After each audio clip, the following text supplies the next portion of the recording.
Alexandria Madison Koschel, known to everyone simply as Allie, was born on November 11, 1997, in St. Louis, Missouri. She was the eldest child in the family and had a younger brother named Andrew. Her parents, Keith and Cindy, remember her as being full of energy and zest for life since childhood. Her character was characterized by cheerfulness, activity, and optimism. In 2016, she graduated from Lindbergh High School and subsequently enrolled at the University of Mississippi, better known as Ole Miss, where she majored in marketing and dreamed of a career in the fashion industry. From her first day at university, she was eager to get involved in student life. Thanks to her sociability and natural charisma, she easily made friends and was the life of any group. She was also an avid athlete. In high school, she was a member of her school's track and field team and later joined the university golf club. She worked as a yoga and pilates instructor and trained for half marathons in her free time. She traveled extensively and tried to combine her travels with community service. During her trips to Africa and Peru, she taught English, making her travels a truly meaningful experience. Despite her busy schedule, Allie managed to juggle everything, was physically fit, made friends with her classmates, and excelled in her grades. Starting college was her first true experience of freedom and independence, which she quickly embraced and felt comfortable in. But despite everything, she felt like something was missing. She hoped to find someone special at university with whom she could build a relationship. During her freshman year, it seemed as if she had found that person. She met Brandon Thiesfeld, a fellow student her age. He was charming, educated, and always looked impeccable. Brandon came from a wealthy family in the suburbs of Fort Worth, Texas. His father, Daniel Robert Thiesfeld, owned a successful private medical practice. Despite their mutual affection, they never became a real couple. The relationship was unstable. They broke up and reconnected, creating a complicated but not uncommon dynamic among college students. They spent a lot of time together, had an intimate relationship, but weren't officially together. Instead of traditional dates, they showed up at events together, including formal school dances. There were times when they had no contact for months, but each time ended with a renewed rapprochement.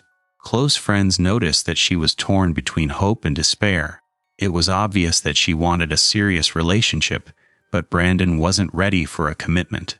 Although to outsiders it appeared to be a clearly unequal relationship, at 21, she was under the influence of her feelings and didn't notice the obvious. Brandon had other girlfriends with whom he had similarly ambiguous relationships. He didn't discuss his intentions with them, thus creating the illusion of something greater. In the opinion of those around her, Brandon was arrogant. His position and his family's money made him feel untouchable. He was convinced that, thanks to his father's connections and resources, he could maneuver his way out of any situation. His behavior revealed narcissistic traits, which are unfortunately not uncommon. Over time, it became clear that behind his charming facade lay much more than one could have imagined. In the summer of 2019, Brandon and Allie were preparing for their final year of school. Instead of returning home, she decided to stay in the city, take summer courses, and enjoy her freedom by meeting up with friends. In July, her parents visited her and spent a few days with her in Oxford. The visit was peaceful. Afterward, they spoke regularly on the phone. On July 19, 2019, at around 7 p.m., she ended her phone call with her mother and prepared to meet friends at a bar. Shortly before midnight, at exactly 11:05 p.m., surveillance cameras captured her leaving the bar alone. She was clearly unsteady, possibly due to the alcohol or because she was completely focused on her phone. She got into a car she had booked through an app and drove home. But that night ended tragically. On the morning of July 20, during a routine patrol near Sardis Lake, about a 45-minute drive from Oxford, a deputy sheriff made a horrific discovery. At 10:23 a.m., the body of a young woman was found next to an abandoned fishing shack. Based on the nature of the injuries, it was clear that multiple shots had been fired and that the crime had occurred several hours earlier, when there was no longer any chance of survival. The autopsy revealed that the victim had been shot at least 9 times. Investigators found 11 shell casings at the scene. Personal belongings were scattered near the body, including a purse containing a student ID card. The woman's identity was quickly established. She was 21-year-old Alexandria Madison Kostyl, whom everyone called Allie. News of the incident quickly spread throughout the area. It was especially disturbing for students. Many began to fear that the perpetrator was still at large and that they, too, might be in danger. Her family, Cindy, Keith, and Andrew, initially couldn't believe what had happened. They had spoken with her on the phone just a few hours before the tragedy. During the conversation, she acted completely normally. She mentioned that she had taken an important exam that week and had slept a little during the day to gain strength for meeting her friends that evening. No one could have guessed that this would be her last conversation. According to the ballistics examination, Allie was sitting on a bench facing the attacker at the time of the attack. The shots were fired from different directions, as if the perpetrator had been walking around her. Everything pointed to premeditation and cruelty. The impression was that he wanted to make absolutely sure she wouldn't survive. Why and who could do such a thing to someone who seemingly had no enemies remained a mystery. Allie was friendly and open, and no one could remember her ever having an argument with anyone. Searching for answers, investigators went to her apartment. Their main goal was to find her cell phone, as it was known that she had texted someone shortly before her disappearance. It was suspected that this particular person might have something to do with the case. The phone was nowhere to be found, neither in her purse nor in the apartment, given that she had used it literally minutes before the tragedy. Investigators concluded that it had been taken by the perpetrator. This confirmed their suspicions that the device might contain crucial information. During the search, an Apple Watch synchronized with the phone was found. This provided access to the call log and messages. This was the turning point in the case. It became clear that Allie had been texting Brandon before her death. The messages revealed that they had arranged to meet immediately after leaving the bar. This information immediately changed the course of the investigation.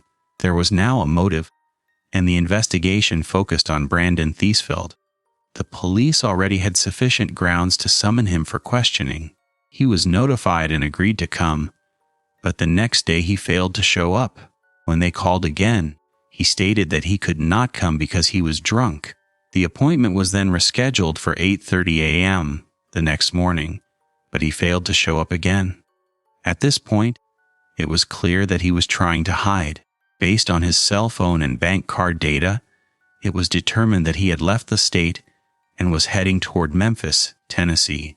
His car's license plate played a key role, a personalized license plate bearing the inscription "Take 31.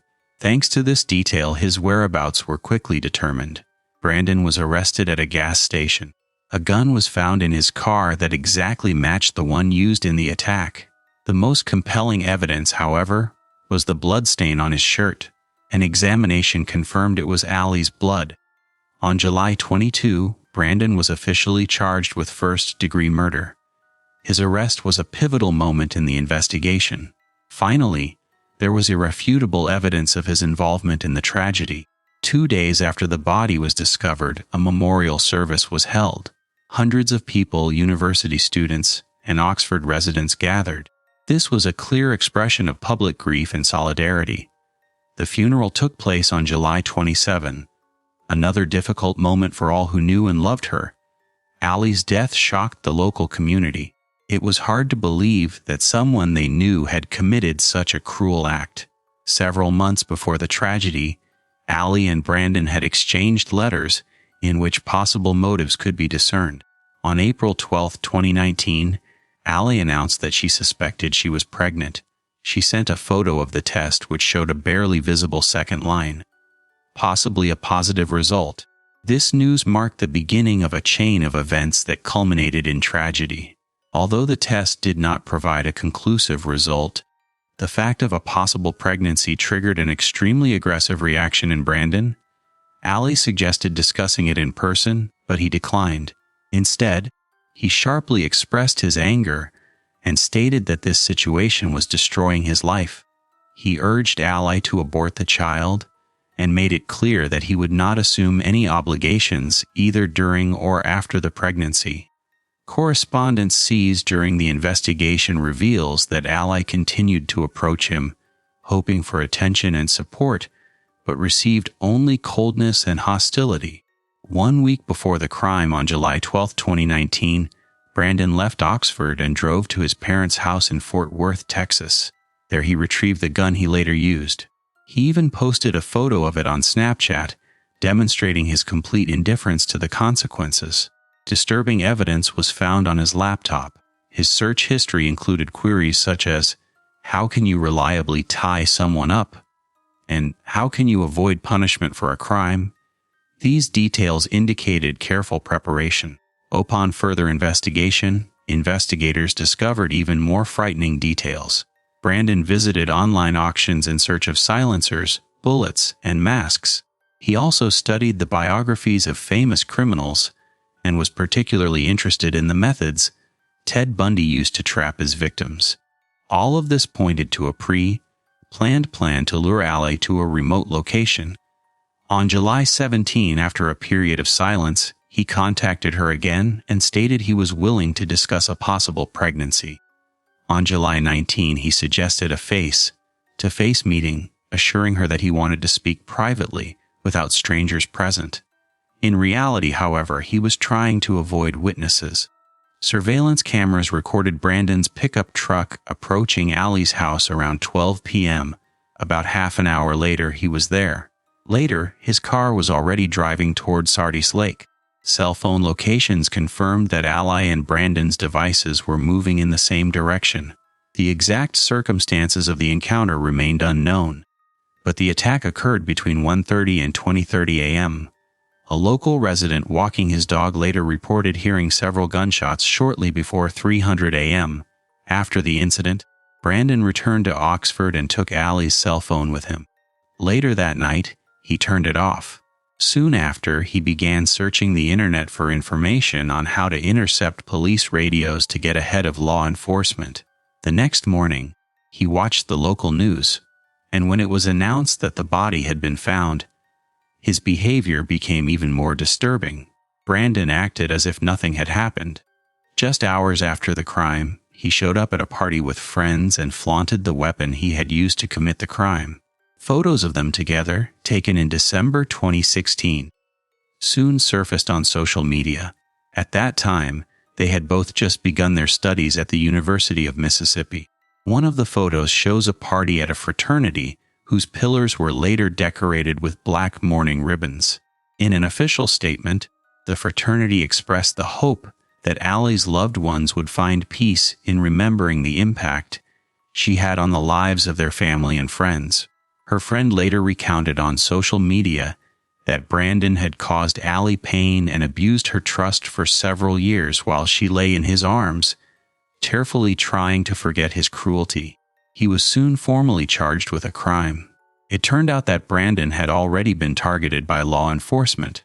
He had been arrested twice in Mississippi for appearing in public while intoxicated and for possession of alcohol while underage. His father, a pain management specialist, declined to comment in detail, stating simply, "His son is innocent and is appealing to the public."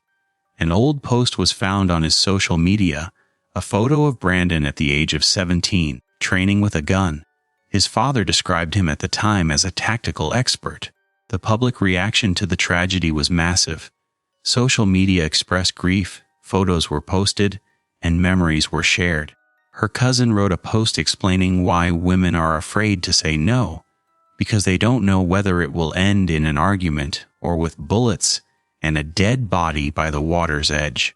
Friends organized a memorial service in her honor at Lindbergh High School. It was revealed that Brandon had hired the well-known attorney Steve Faries, a defense attorney in federal cases.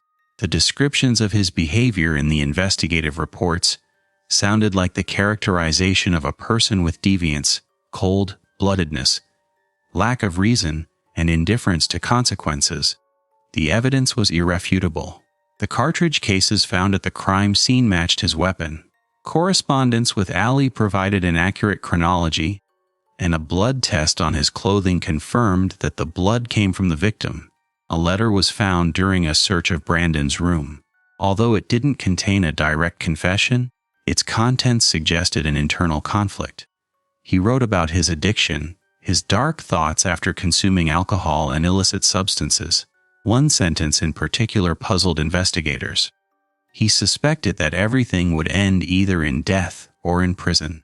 The prosecution interpreted this as evidence of a well-thought-out plan with the possible intention of first killing Ali and then taking his own life.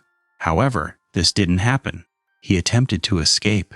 It was later revealed that she was not pregnant at the time of her death. This led those around her to suspect that she might have been pregnant after all, and that the pregnancy had been terminated due to stress or other reasons. This version was supported by a message in which Ali sent Brandon a photo of her stomach and remarked that it was no longer as flat, which suggested that it would soon be more difficult to hide. Her refusal to terminate the pregnancy could have been a trigger that exacerbated the tension between them. Brandon, however, did not believe her words, according to the investigation. It cannot be ruled out that this very photo was the final straw. At the first court hearing, the defense tried to secure bail, but given his attempted escape, the chances were slim. Then the tactics changed. The defense requested a psychiatric report to prove he was not mentally competent at the time of the crime. The results showed that he was fully competent. A further hearing took place on August 30, in which the prosecution sought the maximum sentence. The prosecution charged Brandon with particularly serious crimes with aggravating circumstances, which carry the maximum sentence. To achieve this, the prosecution had to prove 2 crimes: kidnapping and intentional homicide. Despite the abundant evidence, Brandon continued to maintain his innocence. The trial was postponed for almost 2 years due to the pandemic. In August 2021, Brandon changed his mind and pleaded guilty. This was part of an agreement with the prosecution that allowed him to avoid the death penalty, which he faced throughout the investigation. Instead, he was found guilty of first-degree felony murder. This outcome suited the prosecution, as it would have been difficult to prove kidnapping as a separate offense. For those close to him, the news that Brandon was involved in the case was a real shock. One of his former classmates, who had lived with him in the same dorm for a year, reported that Brandon constantly talked about his father and his money and was convinced that he could get out of any situation thanks to his father's connections. At his trial, Brandon tried to show remorse, but many viewed this as an insincere attempt to secure a lighter sentence. Some believed that his remorse had nothing to do with taking Ali's life, but rather with ruining his own. He addressed Ali's family, apologizing for the pain he had caused them and asking for forgiveness. He acknowledged that he had irrevocably altered his family's life, as well as his own. He claimed he had asked God for forgiveness and hoped that one day he would receive forgiveness from people as well. Both families, the Koschels and the Thiesfelds, were present at the hearing. Ali's mother delivered a statement in which she unemotionally expressed her frustration. She called Brandon cruel, unfeeling, manipulative, and dangerous. She expressed deep regret for failing to protect her daughter and firmly stated that he deserved to spend the rest of his life in prison. Her words were filled with pain and anger, but also with hope that he would think about his crime every day. The court sentenced Brandon to life imprisonment without the possibility of parole. He is currently serving his sentence in a Mississippi correctional facility known as Parchman Prison. Despite his confession, he continued to claim that the crime was not premeditated and explained his actions as being under the influence of alcohol and illegal substances. However, the files, including his internet searches, clearly refuted this version. Ali Koschel's death is an irreparable loss that is difficult to comprehend. However, her story serves as a reminder of the importance of recognizing warning signs in relationships. During the investigation, truly horrific details about Brandon's behavior came to light, and his conviction, while harsh, was an important step toward justice. Although Allie's life ended at her age, her memory lives on. This woman's story has inspired many to speak out, defend those who suffer in silence, and take action. The world is full of dangers. Sometimes evil isn't revealed until too late. That's why it's so important to be observant, listen to your intuition, and offer help when someone might be in danger. History is a call to action and protect those we love. Thanks for watching and take care.